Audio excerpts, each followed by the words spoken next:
Olá, meus amigos, minhas amigas, telespectadores da TV Mar, canal 25. Estamos iniciando mais um Momento Jurídico e desta feita de forma marcante, de forma bastante significativa para toda a sociedade alagoana. Estamos trazendo um convidado que, por todos os seus méritos, por todo o seu percurso de vida, toda a sua dinâmica, essa que é a expressão profissional, merece de nós o mais elevado respeito e a mais inexcedível consideração. Estou falando do nosso caríssimo Dr. Murilo da Rocha Mendes, que nós vamos aqui tratar de várias temáticas, todas elas interessantes. Ele vai ter muitas coisas interessantes para nos dizer. Vai ser um programa, desenganadamente, de grande significado para todos nós, especialmente para a nossa casa, a TV Mar. Eu quero, Dr. Murilo, inicialmente, lhe saudar, dizer da nossa alegria, nossa satisfação, eu digo em nome da casa, em nome da direção, em meu nome próprio, de tê-lo aqui nos nossos estúdios, acompanhado de seu filho, nosso Paulo, e espero que nós tenhamos uma conversa agradável, e vamos ter uma conversa agradável. Então eu queria de logo deixar as nossas câmeras e os microfones facultados para que o senhor possa fazer uma primeira consideração. Doutor Jerônimo, o que me resta diante de uma apresentação tão substanciosa, senão agradecer-lhe e colocar-me à sua inteira disposição no sentido de esclarecer, testemunhar a minha vida como um todo, iniciada com muita felicidade, ainda nos albores da minha infância. Então, estou aqui à sua disposição e quero lhe saudar, porque eu já o conhecia. Você faz parte de uma das gerações da Confraria da Arraiol, foi menino, ocupou espaço nítido naquela praça, naquele território livre da Praça Arraiol, e se fez magistrado pelo mérito, pela capacidade, pela determinação, e mais do que se fazer um magistrado. É um magistrado acatado por todos quantos batem à porta da justiça. Portanto, eu estou inteiramente à vontade e me sinto aqui confortável, porque acobertado por uma presença tão minha, da infância, tão minha, em função do seu pai, que foi meu companheiro de armas. Armas, digo, do Exército. E é só satisfação. Estou aqui à sua inteira disposição. Obrigado, para tudo responder sem qualquer restrição. Muito obrigado, doutor Murilo. O senhor tem uma vida que qualquer homem decente, aliás, eu já aproveito para dizer, eu gosto sempre de trabalhar com figuras de imagem. Os romanos, quando eles queriam se referir a um homem de bem, quando eles queriam fazer alusão a um homem decente, a um exemplo, a um paradigma, eles cunharam uma expressão chamada de bonus pater familias.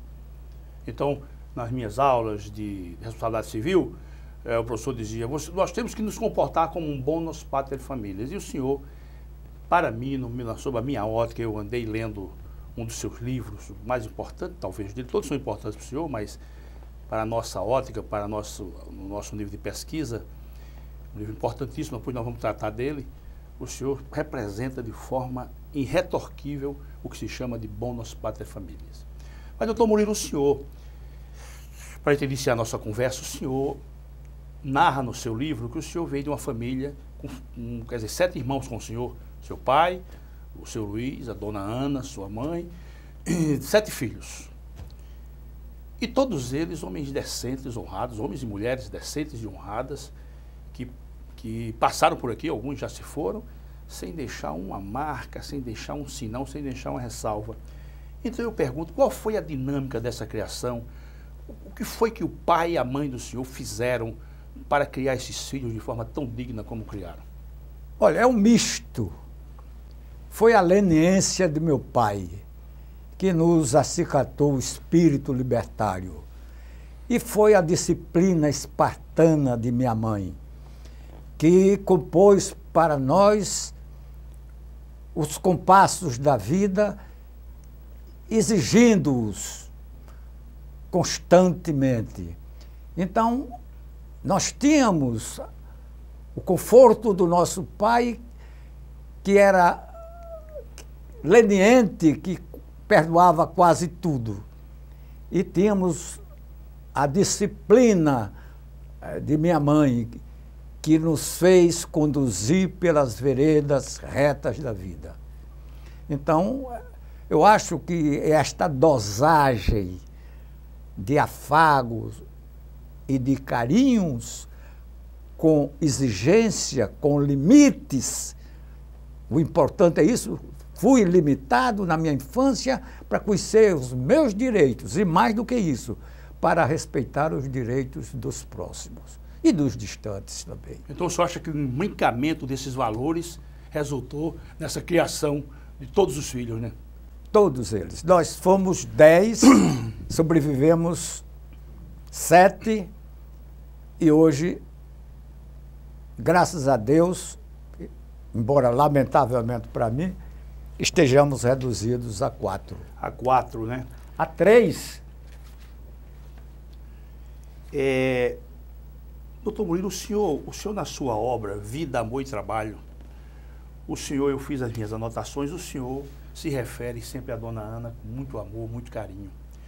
Mas o que me chamou a atenção, logo no início do livro, é uma exortação que ela fazia, que eu acho que isso é eu diria até que tem um sentido filosófico. E ouso dizer, me permitam, senhores e senhoras telespectadores, que todo pai, toda mãe deveria fazer isso logo cedo com o filho. Então o senhor diz aqui no seu livro de memórias, diz que a dona Ana exerceu uma grande influência na formação dos filhos. De todos eles. Mas, sobretudo, ela dizia uma coisa para todos, dizia, o senhor cita aqui para o senhor especificamente, ela dizia, o mundo não é um lago azul, mas um palco de conflitos e de diversidades. Repito, o mundo não é um lago azul, mas um ambiente, um palco, né, de conflitos e adversidades. Diga uma coisa, doutor, dessa expressão, qual foi o grande norte que o senhor assimilou na sua infância ainda, desses dizeres de sua mãe? Olha, antes eu queria enquadrar. Fique à vontade, viu? Minha mãe não tinha estudo superior. Naquela época, criada em Palmeira dos Índios, ela terminou o curso elementar. A mãe do senhor era de Palmeira ou era de Maceió? De Palmeira dos Índios. E minha mãe tinha uma capacidade de absorção, uma sabedoria inata, como a sabedoria do povo, que não é resultado de livros, mas resultado de observação constante e perene das coisas. Não só das coisas práticas da vida, mas dos fenômenos que nos rodeiam e que nos instigam, extinguem, a confrontá-los, apreciá-los, traduzi-los à nossa compreensão. Portanto, minha mãe foi sábia sem ter diplomas. Foi a grande responsável, bem mais do que meu pai, certo, pela nossa formação. Repare bem, viu? A vida, né, a dinâmica da vida não é um lago azul. É um ambiente de conflitos e adversidades. E às vezes, me permita, meu caríssimo doutor Murilo Mendes, às vezes o rapaz, a moça é mal preparado nesse sentido e de repente quando ela olha para trás, não vê a figura do pai e da mãe, está totalmente desguarnecida para enfrentar esse mundo. Mas doutor Murilo, continuando a nossa conversa ainda e ainda pegando esse segmento das suas origens, o senhor ainda na obra Vida, Amor e Trabalho, Fragmentos da Memória, só aproveitando, esse livro não está à venda, né, doutor Murilo? Esse livro foi para consumo próprio, vamos chamar assim. Esse livro, eu fiz eu vou contar uma pequena história. Favor, o autor dele, o jornalista Mário Lima, certo, andou catucando os anais do Congresso Nacional E no Senado, segundo ele me disse, ele achou uma obra chamada ABC das Alagoas. E lá eu estava retratado de uma forma que eu não sei porque nunca li essa obra. Então, de lá ele arremeteu para a Câmara dos Deputados, onde eu exercia um mandato. E lá ele viu o meu currículo, minha atividade parlamentar, e ficou, segundo ele me disse, determinado a fazer um ensaio biográfico sobre mim. Então procurou o Volney, meu genro, o Volney me encaminhou, e nós conversamos a primeira noite, eu fui à casa dele, marcamos o encontro, um dilúvio, uma noite de chuva. Ele narra isso aqui no prefácio, ele narra isso aí. Narra, né? Narra. Então, nós conversamos e ele ficou ansioso por começar. E eu também, confesso que fiquei bem, com toda a minha vontade de me expor. Porque o que eu fiz, não fiz para mim. Eu sempre procurei dizer a meus filhos, faça o que eu faço. Faça o que eu digo, mas, sobretudo, faça o que eu faço. Eu sou o exemplo vivo, um espelho para vocês. Isso. Portanto, isso eu tive da minha mãe.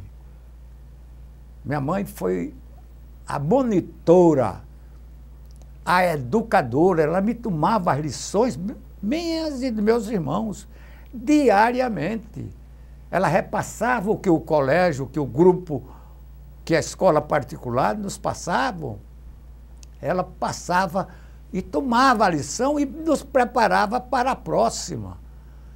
Então, ela era uma senhora dona de casa, uma senhora matriarca. Minha mãe foi o exemplo, minha mãe foi a virtude, minha mãe foi a nossa devoção. O senhor ainda hoje, o senhor lembra dela de forma assim? Me lembro, ora. Me lembro. O domínio da minha mãe, a ascendência da minha mãe sobre nós era tão forte que eu, casado, o Cláudio ou o Paulo faziam uma arte e eu, quando tomava conhecimento, ia procurá-los para exemplificá-los. Chama-se chamar a responsabilidade. A responsabilidade, para estabelecer certos limites. Certo. E então, chegava ele, estava ao lado da minha mãe. Ah. Aí, sou Murilo, vou dizer uma coisa a você. Eu digo, pois não, mãe. Não faça nada com o Cláudio ou com o Paulo. Você me atende? Claro. Não fazia, mas muitas vezes eu dizia, não faço hoje, mas amanhã eu faço em dobro. Eu sei como é. Mas doutor Murilo, continuando aqui, né, na sua obra Vida, Amor e Trabalho, o senhor fez em homenagem aos seus pais um poema chamado Finito Infinito. Exato. O senhor fez todas as coisas belíssimas, mas a última estrofe, aí eu aproveito me permitam os nossos telespectadores, e é uma conversa informal, quando eu perdi meu pai, eu fiquei procurando alguma coisa que me consolasse, alguma coisa que justificasse aquele fato, ou que diminuísse a minha dor, o meu sofrimento. E o Spinoza, Baruch Spinoza, um grande filósofo, ele tem uma expressão que diz assim, a desgraça, quando é geral, eu aceito. Então, tomando aquela frase, eu pensei comigo, é mesmo, eu não fui nem o primeiro, nem o último filho a perder um pai. Então, tomando por base a frase de Spinoza, eu vou aceitar isso. Mas eu só fui para Spinoza porque não tinha lido esse trabalho do senhor. Porque se eu tivesse lido, isso aqui seria um grande alento para mim. O senhor disse assim, olha, na última estrofe, o senhor disse, hoje eu não estou triste. Meus pais, embora ausentes, ficaram em mim, estão comigo, como um imperativo biológico, como sangue, alento e alimento na construção do meu espírito. Pronto. Só com essa expressão aqui, eu estou hoje, e permita dizer isso, me consolei com a perda de meu pai e de minha mãe, porque eles, de acordo com o que o senhor disse, estão em mim. Então eu tomei emprestado esse segmento para me consolar, atenuar a minha dor. Qual a outra mensagem que o senhor tira disso, doutor Murilo? Olha, o que eu quis, na realidade, significar foi um culto à paternidade e à maternidade. O que eu quis significar, no dia, eu acordei cedo nesse dia, na minha casa de Riacho Doce, e estava assistindo ao nascer do sol. Era o dia 2 de novembro, dia dos finados. E eu, por influência da minha mulher, adquiri o hábito de visitar as sepulturas dos nossos pais, sempre no dia 2 de novembro. E eu inspirei-me nessa nossa devoção, nessa nossa firmeza de lealdade, e este poema, Finito Infinito, nasceu espontaneamente. Né? Não digo que foi uma geração espontânea, porque a substância dele existia. Era a própria convivência com meus pais. E quero crer com os pais dela, que também Celina foi muito bem educada. Então surgiu esse poema que eu confesso a você. Eu leio, releio, treleio, e sempre eu acho atual e belo. Desculpa a imodéstia. Eu estava inspirado, uma inspiração filial. Mas para o senhor ter ideia, eu só não preciso pedir desculpa de nada, porque, estou dizendo aqui, quem me conhece sabe, eu tenho credibilidade para dizer isso. Se eu tivesse na oportunidade, se eu conhecesse a última estrofe dessa belíssima peça literária, eu garanto, sem medo de errar, sem nenhum equívoco, o meu sofrimento teria sido menor. Aí, doutor Murilo, só para a gente encerrar essa fase literária, o senhor é um intelectual, uma coisa que me chamou a atenção numa outra obra do senhor, numa outra obra chamada Alguns Poemas e Outros Escritos, muito interessante, o senhor abre logo assim de fachada, o senhor diz um negócio que eu acho que isso dá um curso, o senhor deveria dar um curso sobre essa temática. E é verdade porque eu conheço. O senhor diz assim, olha, o senhor diz que construir uma família, e aí já não é os seus pais, é o senhor que está dizendo isso, que o senhor construiu uma família monoliticamente unida, e solidária e moralmente sólida. Uma família monoliticamente unida, solidária e moralmente sólida. O senhor disse que ela não tem arestas, não tem malquerenças. Não. É uma família afável, amigável, amorosa, que Celina, que é a sua esposa, e eu, na reciprocidade do amor e com a graça de Deus, o senhor não esqueceu aí a presença de Deus, logramos construir, logramos instituir. E é verdade que eu conheço seus filhos, né? Conheço o senhor, e realmente, como é que se consegue isso? Porque não é comum não, viu? Não, só uma explicação. Eu vi uma filha dizer assim, eu fui tratar com um cidadão e eu fiquei aguardando na antessala, e eu vi quando a filha disse, esse velho é um cambalacheiro. Até hoje ele ficou aqui no meu ouvido. Ela se referiu ao pai assim, isso é um velho cambalacheiro. Isso é uma coisa horrível. Mas, doutor Murilo, como é que o senhor logrou fazer isso? Tem alguma fórmula? Tem, uma fórmula só, única. Amor. Eu e Celina nos amamos, mútua e reciprocamente. E esse amor se espraiou para os filhos, então? É uma consequência natural, porque a vida é exemplo. Você não pode querer que seus filhos o sigam se você não dá o exemplo a ser seguido. Então é aquilo que faça o que eu digo, mas também, primordialmente, façam o que eu faço. Eu sou ali um exemplo, eu sou ali uma unidade de aferição. E é isso que eu considero o cimento de uma família sólida e solidária. eu digo monoliticamente, inquebrantável e sem aresta. Não tem como o inimigo entrar nessa família. Não, o inimigo, pelo contrário, está aí. O chamado cara pálida, não tem como ele entrar aí. Nada. Até hoje, eu cultuo meus filhos e sou por eles cultuados. Cada um tem a sua vida familiar, independente, mas nós estamos sempre reunidos, diuturnamente. Quando eu não tenho os 3 lá em casa, tenho 1, tenho 2. Mas eles estão sempre comigo e eu estou sempre com eles. Sempre com eles. Maravilha. Doutor Murilo, uma outra faceta da sua vida, da sua dinâmica existencial, que também me chama a atenção, o senhor tem um amor pela Praça Arraiol, por aquele ambiente da Praça Arraiol, que eu também sou obrigado a dizer que eu não conheço 2 pessoas. Não conheço. Já vivi o bastante para dizer isso. O senhor tem um amor. O que significa a Praça Arraiol? A Praça Arraiol, senhores telespectadores, ela fica encravada ali no Jaraguá, eu diria até nos limites, né? Ali do Poço, o Jaraguá, ali também pega um pouquinho do centro da cidade, já vai para ali, já pega ali a Praça de Ibu, por ali, não é? Ali perto da avenida.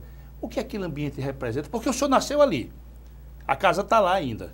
Aquela casa está lá. Hoje está até sofrendo uma modificação, mas a casa está lá. O senhor nasceu ali, viveu ali a sua infância, a adolescência, e casou e foi morar também lá naquela região ali. O senhor morou na Rua Vitória ali, que eu estive lá ontem. O que significa aquele ambiente para o senhor? Olha, a Praça Arraiol foi o meu viveiro alegre. Foi o meu fértil canteiros, onde eu plantei sonhos e projetos. Foi um ponto de convergência daquela meninada da Praça Arraiol, que não eram tantos, mas, sobretudo, das ruas tributárias. Tributárias. A Rua do Uruguai, Rua Estrela Nova, Batista Scioli. daqueles Batista Scioli. Cristóvão Colombo. Cristóvão Colombo, que antigamente era a Rua da Concórdia. Veja que a Celso Piatti pegava também. Celso, que era a Rua Santa Amaro, da Rua do Uruguai, da própria Rua Vitória, da Rua Doutor Silvério Jorge, ali. Jorge, e até da Avenida da Paz tínhamos. Silvério Jorge foi desembargador. Salvo engano, o primeiro presidente do Tribunal de Justiça de Alagoas. É uma personagem homenageada desde a minha infância, que eu conheço aquela rua com Rua Doutor Silvério Jorge. Exatamente. E que não foi modificada até hoje. Não é? Porque normalmente é o hábito. Doutor Murilo, atravessando o Salgadinho, continua sendo Silvério Jorge, né? Continua sendo, até onde passava o Salgadinho ali. Até o Palácio dos Machados, onde hoje é o museu da UFAL. Até o Brandão, não é isso? É. Tá bom. Doutor Murilo, me diga uma coisa, só uma curiosidade interessante, que hoje é um tema momentoso, uma coisa terrível. Na sua infância e juventude, considerando o momento, como era que era tratada a questão de proteção à saúde? Porque não havia plano de saúde. Hoje é uma coisa infernal, viu? O pai que não tiver um plano de saúde para o filho, ele está, me permita a expressão, em palpos de aranha. Na época do senhor, qual era a preocupação que o pai do senhor tinha? Não tinha esse negócio de chikungunya, não? Tinha naquela época? Não. Negócio de dengue, esse negócio tinha? Não. O problema é que começava do nascedouro. Pouquíssimas pessoas tinham seus filhos em maternidade. Pequenas, pessoas da alta roda, pessoas ricas, que não eram tantas como hoje não são, mas naquele tempo ainda eram menos. Então, nós fomos criados em casa. A nossa medicina era alopática, não era alopática, era uma caseira, né? Uma medicina caseira, de chás e de porções. O nascimento nosso era feito sempre por uma parteira que assistia ao nascimento e dava as instruções e oferecia os primeiros cuidados não só de higiene, como também de separação dos corpos, com corte da placenta e tal. Pois bem, eu acho que naquela época também, como era uma regra geral, isso deve ter criado um mundo imunizado. Porque se nós estávamos com papeira, que era uma doença corriqueira, aquela que incha os gânglios aqui, nós tínhamos a crença de que botando um rosário de mamoeiro, o inchaço iria embora. Se estávamos querendo gripar, tinha um chá de sabugueiro. Se estávamos querendo nos fortalecer, tinha algumas doses de tintura de jucá. Enfim, era uma medicina acessível, que não foi resultado de científico, mas como resultado da observação da inteligência popular. Então, essa medicina nos socorria. Aqui só tinha um posto de saúde que ficava ali na Praça Sinimbu, onde hoje é o Tribunal Regional Eleitoral, pelo menos o que ainda ficou dele lá. Exatamente. Então, ali era o primeiro posto de saúde. Ô, doutor Murilo, fraturar um braço, quebrar uma perna, devia ser uma coisa infernal naquela época, né? Era, mas existiam práticos para isso. Pelo amor de Deus, práticos. Eles faziam doutor, a reposição. Porque nós sabemos hoje que uma fratura você só reduz com raio-x. Não tem como, é uma temeridade, uma coisa... Aliás, eu nem sei se você consegue reduzir uma fratura sem um raio-x. É o mérito da observação. Eu me lembro que diziam assim, quando está lá, está bom. Encaixa, está bom. Então, tínhamos médicos, mas os médicos eram raros. Eu acho que não atenderia sequer a casta dos que podiam contratar os seus serviços profissionais. Nós fomos tratados muito com esses remédios caseiros e com as prescrições obtidas nas sessões espíritas do Grupo Espírita Oscar Menezes de Mendonça, que ficava e fica ainda, se não estou enganado, na rua, hoje Avenida Paraná, ali era a Rua da Maravilha, e que nós frequentávamos, e tínhamos mensagens, e tínhamos conselhos. Enfim, a natureza nos protegia. Meus amigos, estamos para fazer uma pausa, vamos fazer uma pausa rápida, porque já temos muito a conversar com o nosso caríssimo doutor Murilo. Muito obrigado com a audiência e lembrando sempre que o senhor e a senhora são as razões maiores de nós estarmos aqui e procurando sempre na sociedade trazer pessoas densas, pessoas importantes, como o doutor Murilo Mendes. Voltamos já.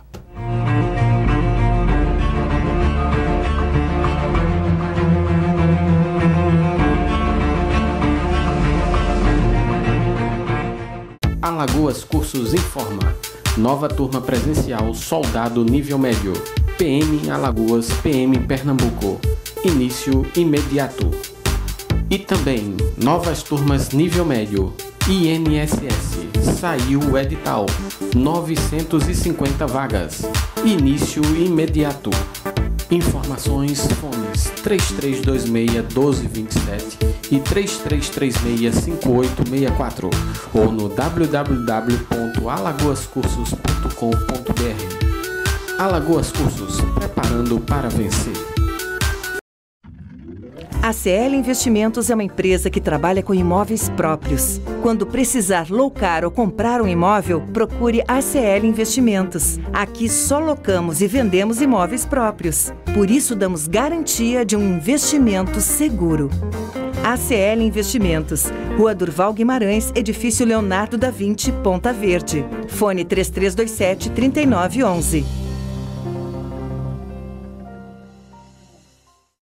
Antes de curtir o verão, passe no O Borrachão e aproveite estas ofertas. Caixa térmica Mor, 34 litros, apenas R$ 79,90 à vista. Churrasqueira elétrica Fischer, por R$ 109,90. Tenda 3x3, por apenas R$ 149,90 à vista. E que tal equipar o seu carro para o carnaval? Caixa de som 12 polegadas, R$ 740 em 12 vezes nos cartões. É verão e as ofertas estão aqui no O Borrachão. O Borrachão, o Nordeste compra aqui.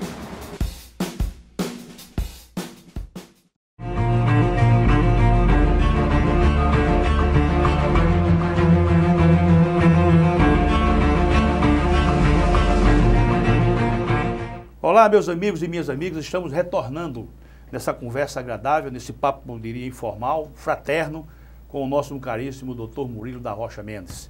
Queremos registrar aqui no estúdio a presença de seu filho, Paulo, nosso Paulinho, que na minha infância, eu um pouco mais velho, a gente se encontrava de vez em quando ali na nossa querida Praça Arraiol. Mas, doutor Murilo, me diga uma coisa, como era o bairro de Jaraguá na década de 40? Porque o senhor ainda ali em 40, o senhor já era... O senhor viu o Getúlio Vargas, não foi? Vi. O senhor chegou a ver? Cheguei. Ele veio inaugurar o porto. Porto, é. O porto estava sendo construído por uma empresa alemã chamada Geobra. E o Getúlio veio aqui, não sei se foi para inaugurar ou para visitar as obras, e eu o vi num carro que a gente chamava Baratinha naquele, certo, com a capota arriada. O senhor estava com seu pai? Com meu pai, minha mãe, ali perto da ponte da Praça do Sinibu. E ele passou acenando para todo mundo. E nós ficamos satisfeitos, porque o presidente Getúlio... da República, o presidente? O presidente e mais o Getúlio, que foi responsável por várias conquistas dos trabalhadores brasileiros. E meu pai era um assalariado. O meu pai não era empregado, ele era um autônomo.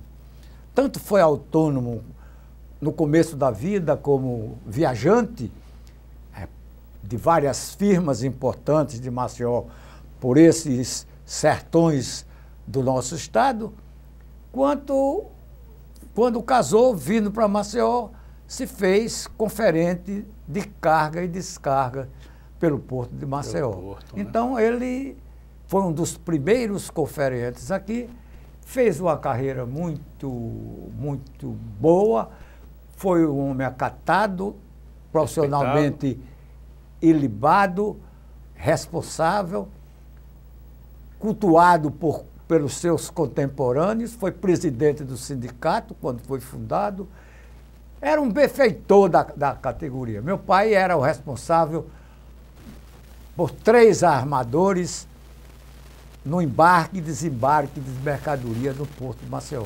Ele era o agenciador. Então, ele era que escalava os conferentes e consertadores de carga. E tinha um sindicato da estiva já pronto e acabado, que ele fazia a seleção dos estivadores, aqueles que iriam manusear a carga. Portanto, meu pai sempre foi um homem liberal. Doutor Murilo, e nessa ida para ver Getúlio Vargas, foi toda a família, porque eram muitos filhos, né? Foram os que podiam se locomover e enfrentar multidões. Fomos certo. Paulo, Moisés, eu, José. Éramos os 4 mais velhos. Ficaram em casa Gilberto, ainda pequeno. Minha mãe achou de bom tom não levá-lo, porque havia multidão. A Ilza era de meses e a Vânia ainda não era nascida. Então nós fomos, nos locomovemos até a Praça Sinibu, mais ou menos naquela ponte sob a qual passava o Salgadinho. E vimos Getúlio Vargas. Foi uma alegria. Eu queria... todo o povo queria ver Getúlio. Getúlio via precedido, nós não tínhamos ainda uma análise crítica do que seria exceção, regime de exceção, regime ditatorial, Mas o Getúlio se alçava no respeito, na admiração do povo brasileiro, pela maneira como ele conquistou para a classe operária certos direitos, certas vantagens. Ele teve o seu valor, é inegável isso. Então Getúlio foi um precursor. E depois ainda, Jerônimo, o Getúlio foi responsável pela construção da primeira siderúrgica do Brasil. E mais do que isso, é dele a Lei 2004 que criou a Petrobras. Quer dizer, ele tinha uma noção de futuro. O Getúlio era, na realidade, um homem preparado para o governo. Doutor Murilo, eu gostaria que o senhor fosse breve nessa consideração, porque nós vamos voltar a esse assunto. E é tão triste, né? O senhor, por exemplo, no seu livro, o senhor narra que lutou sob o estigma do o petróleo é nosso. E hoje ver esse povo fazer com a Petrobras o que está fazendo não é uma coisa odienta, não é uma coisa que desmerece a nossa sociedade. A sua juventude toda, eu sei disso porque eu já li, eu leio e sei que houve uma luta, o petróleo é nosso, para impedir que empresas estrangeiras viessem para o país. Ou seja, o senhor é jovem naquela época, um garoto, né? Foi para as praças, foi para as ruas. Aí vê hoje esse povo fazer o que faz com essa empresa. Olha, eu acho isso um desrespeito sem nome. Para não dizer outra coisa, né? Tudo quanto nós, com sacrifício, conseguimos edificar. Isso é o resultado, lamentavelmente, da partidarização do Estado.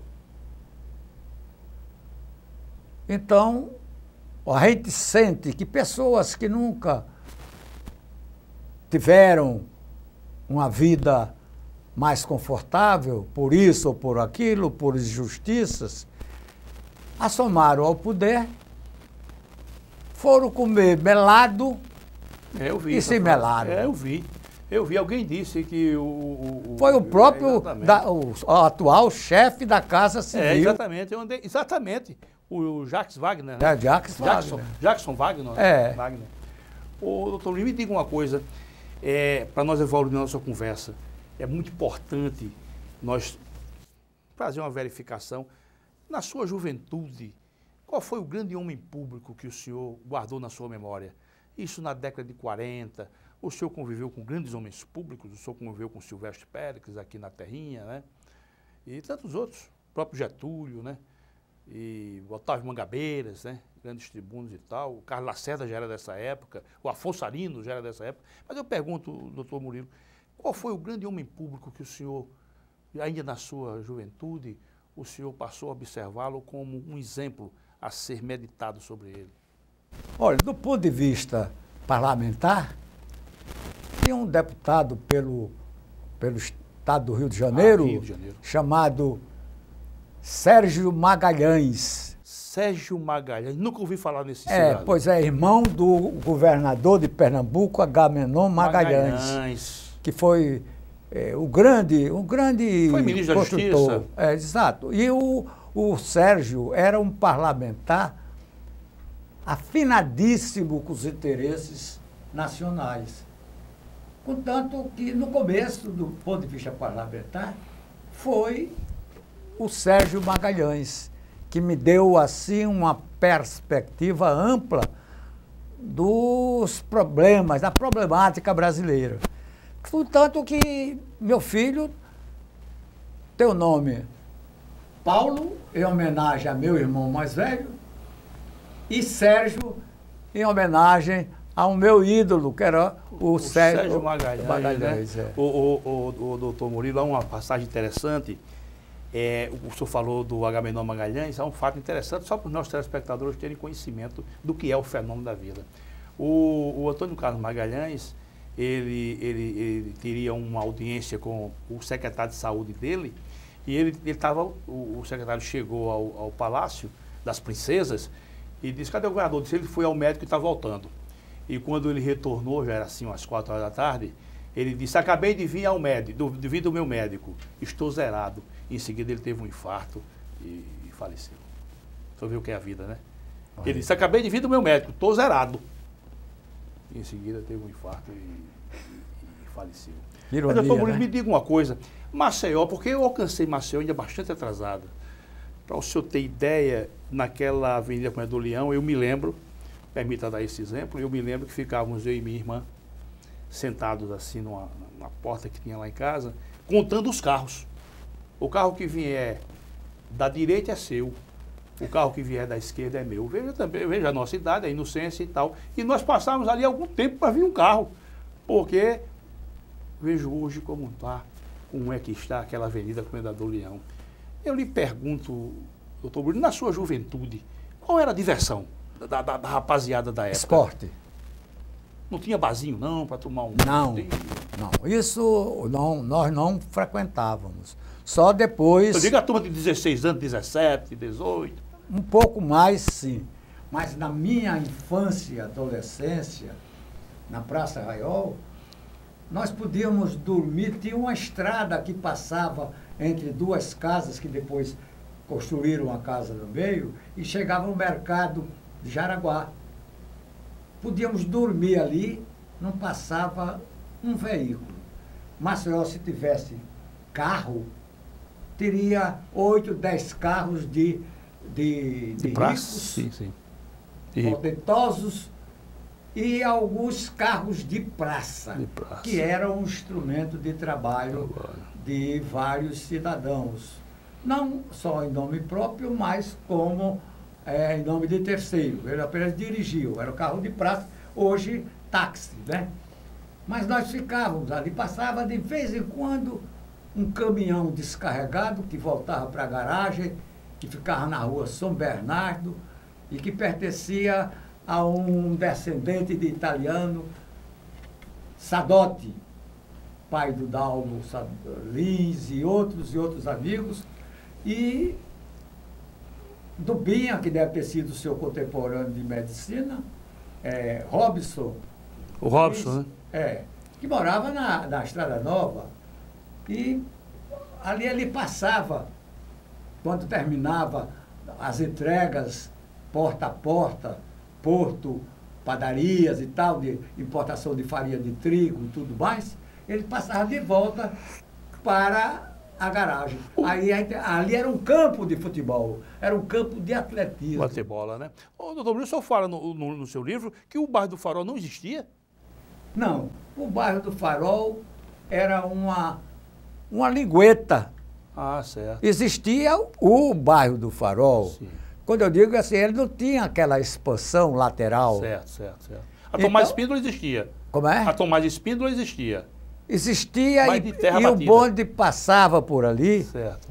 E ia até um pouco ali perto do que é hoje o Tribunal de Contas. Sim. Ele ia até ali, mais ou menos, que era logo depois da casa a primeira casa construída pelo doutor Afrânio Lages para a sua residência.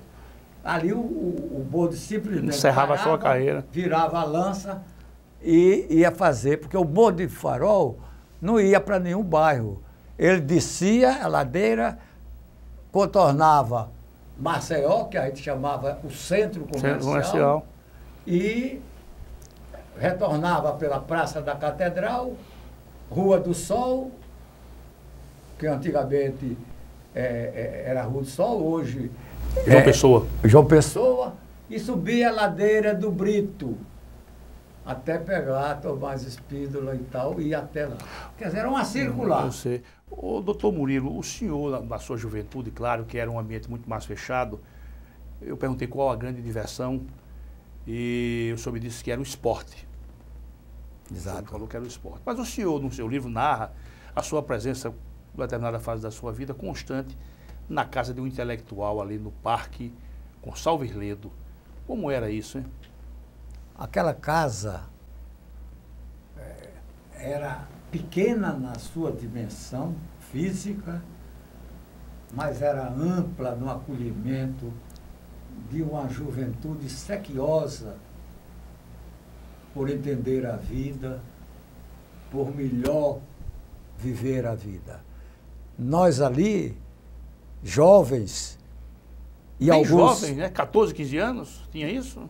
15, 16 anos, e outros não menos jovens, como o Regis Amaral, que era alto funcionário do Banco do Brasil, professor de teologia do seminário, como o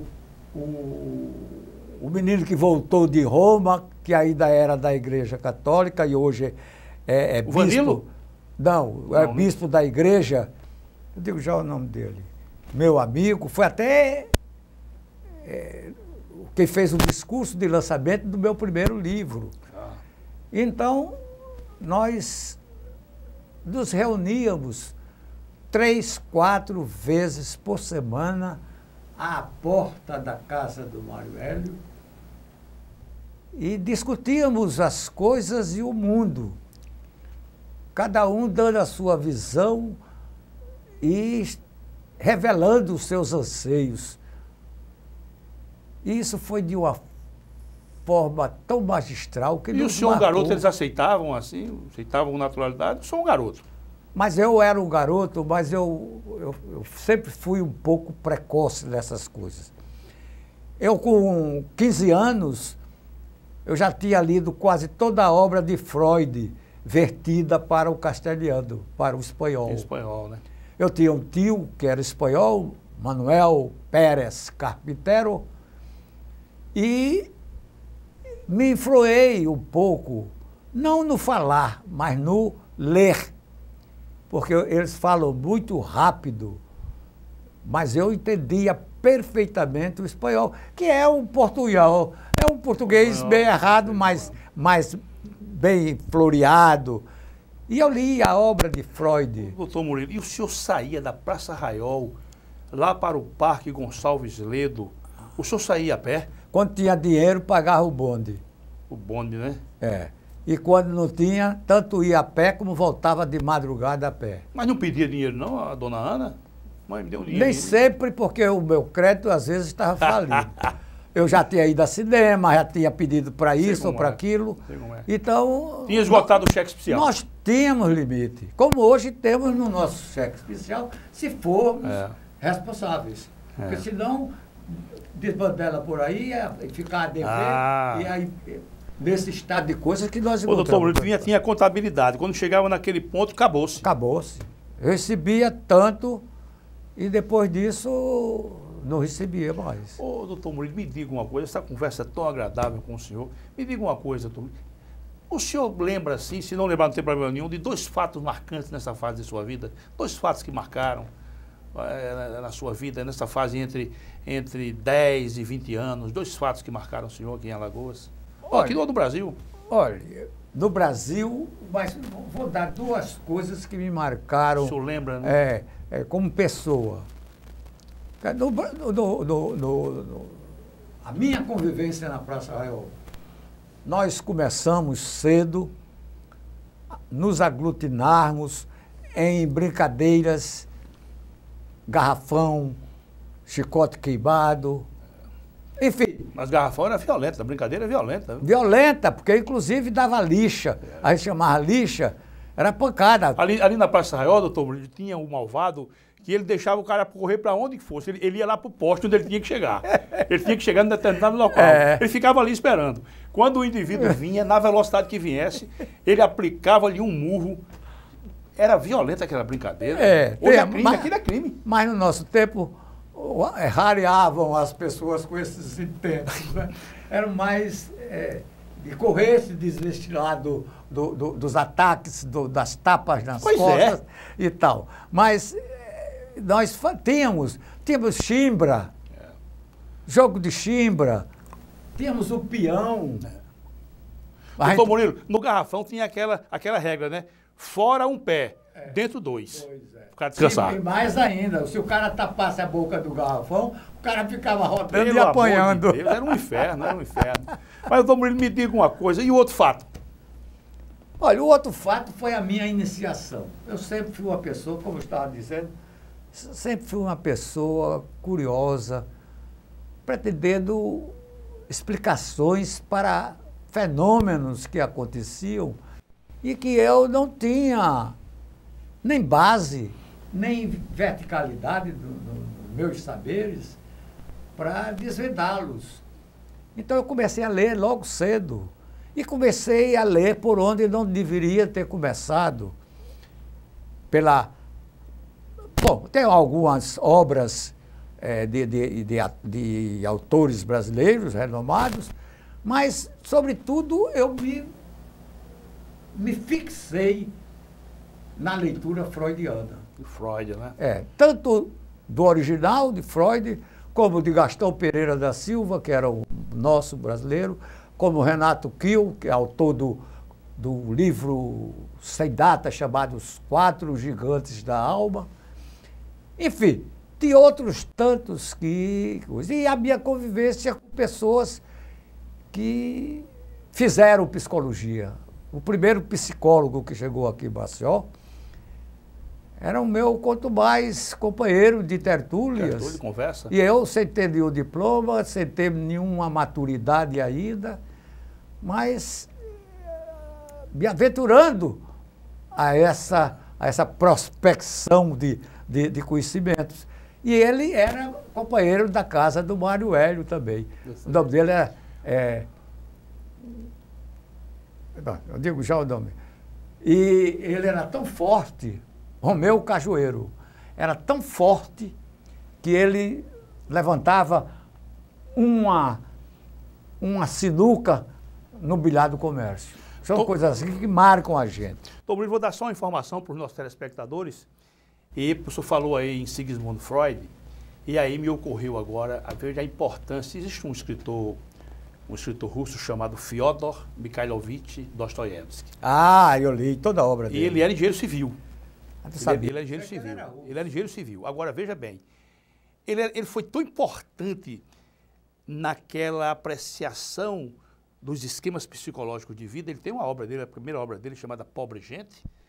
Ele narra um pai acompanhando o féretro do filho em uma página e meia, que quando a pessoa termina, a pessoa está realmente prostrada, porque é um sofrimento tamanho que ele consegue descrever com a coisa aí. Bom, eu queria dizer que eu conheço a obra de Dostoiévski, e o livro que me marcou dele foi Crime e Castigo. Crime e Castigo é o clássico. Que é justamente um livro que faz uma crítica ao sistema penitenciário da Rússia, em que ele comete o assassinato. Um assassinato, considerando uma velha ranzinza, avara, sem ter importância. Porque ele pegou o dinheiro emprestado dela, né? Ele vivia das expensas dela. Então eles acharam aquilo, e pior, foi condenada pelo crime. O delegado amigo dele, né? Uma jovem chamada Miúcha. E ele, com o sentimento de culpa, a acompanhou por todas as prisões para onde ela era transferida. Então, o livro, um primor. Mas eu fiz essa inserção para dizer o seguinte: a importância, a questão da psicologia, né, que todos nós temos um pouco. O Dostoiévski, engenheiro civil, influenciou profundamente Freud, que é posterior a ele. Você vê como é importante. Mas, doutor Murilo, olha, a nossa conversa é muito agradável, mas eu fiz aqui uma observação e gostaria que o senhor ficasse à vontade. Eu ouço falar muito em Guedes de Miranda, não foi da minha época, né? Guedes de Miranda, mas todos falam unanimemente que foi um fenômeno, né? Inclusive, o Guedes de Miranda chegou a ser paraninfo de uma turma de formandos da USP em São Paulo. Isso quando não havia televisão, não havia nada, ele foi para lá fazer essa paranifia. O senhor conviveu, o senhor foi aluno dele. Fui aluno. E o senhor, dele. Inclusive, disse que ele influenciou o senhor, a sua formação. Muito. O que é que ele tinha de mais? Ele tinha muito conhecimento de literatura da Grécia Antiga, da Roma faustosa. Era um exímio orador. Ele fazia o discurso. Ele era meu professor de introdução à ciência do direito. O senhor fala na sua obra.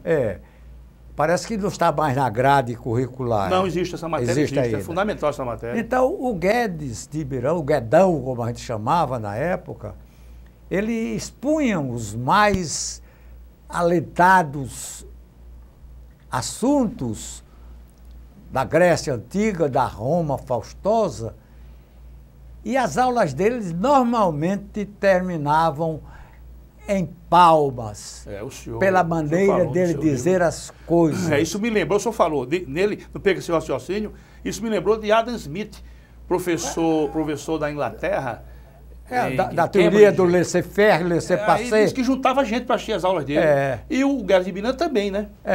O Adam Smith, ele foi o precursor da liberdade da economia, da teoria de mercado.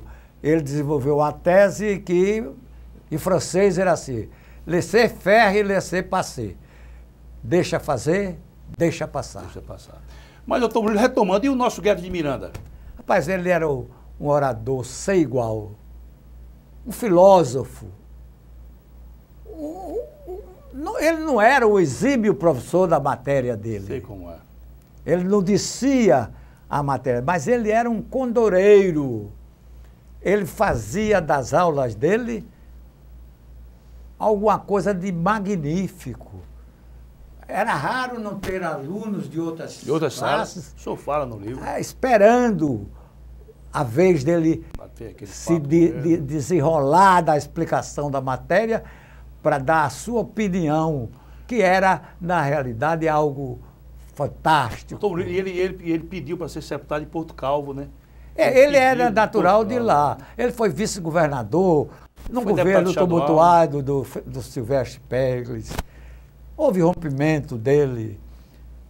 E, enfim, o Silvestre, com toda a brutalidade dele, era um exímio poeta. Poeta, exatamente. Com poemas lindos. No entanto, um homem que exercia o poder com mão de ferro. O senhor veja, Gerd de Miranda. Doutor Murilo, nós estamos nos aproximando do final, mas numa última consideração, o senhor fala também do Exército, com muito carinho, o Exército, né? Especificamente, é onde o senhor teve a sua formação militar, o senhor fez NPOR, né? Rapidamente, o senhor acha que todo jovem deveria ter uma experiência? Eu acho que todos nós deveríamos fazer o serviço militar. Eu fui aluno do NPOR, quer dizer, Núcleo de Preparação de Oficiais da Reserva, e depois fui convocado. Isto é, fui aspirante por 6 meses e fui segundo-tenente por 6 meses, por 1 ano e 6 meses. Recebi convites, eu era realmente um oficial enquadrado. Certo. Eu vivi o Exército Brasileiro. Eu não segui a carreira porque a minha vocação sempre foi a advocacia. O horizonte da minha vida era a advocacia.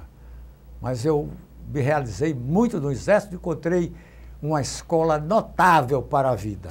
Eu acho que o homem que tem formação militar, ele é um idealista, ele é um vocacionado, ele é um patriota, ele é alguém a serviço da pátria, até com o sacrifício da própria vida. Pois é. E eu ainda encontro gente dizendo, não, eu não queria que o bichinho fosse para o Exército, se referindo ao filho, né? Não, eu não queria que o bichinho fosse para o Exército. Ali é uma escola de vida. Meus amigos, minhas amigas, meus caríssimos telespectadores, terminamos esse primeiro bloco com o doutor Murilo Mendes, tratando da sua origem e da sua formação. E terminamos como eu pretendia, porque conduziu a entrevista nesse nível, dessa densidade, você tem que ter cuidado para não fugir. Mas terminamos essa primeira parte e nós vamos apresentar em 2 partes o doutor Murilo. E agora vamos tratar do seu ingresso na vida pública, que é também uma dinâmica de vida muito bonita e muito interessante. Até o próximo programa, se Deus quiser.